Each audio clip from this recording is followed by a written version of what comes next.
स्वागत है आपका एक बार फिर हमारे चैनल पर।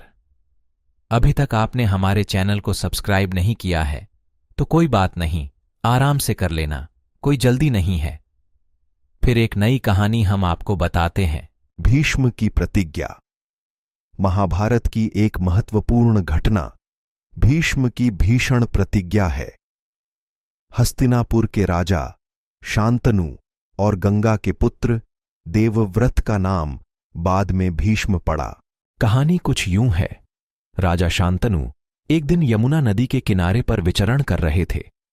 वहां उन्होंने सत्यवती नाम की एक सुंदर कन्या को देखा और उससे विवाह करने की इच्छा जताई।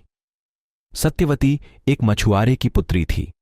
जब राजा शांतनु ने उसके पिता से विवाह का प्रस्ताव रखा तो मछुआरे ने एक शर्त रखी कि सत्यवती का पुत्र ही हस्तिनापुर का अगला राजा बने।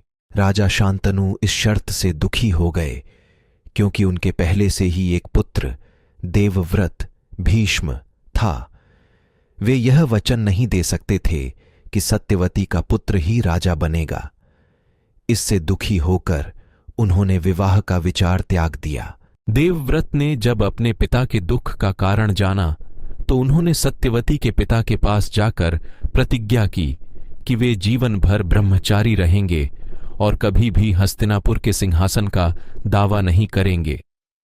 उनकी इस प्रतिज्ञा से सत्यवती के पिता संतुष्ट हो गए और सत्यवती का विवाह शांतनु से हो गया।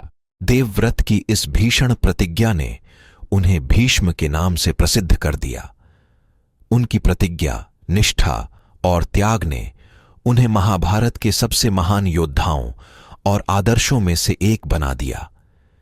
यह घटना हमें सिखाती है कि निष्ठा, त्याग और अपने वचन का पालन कितना महत्वपूर्ण होता है।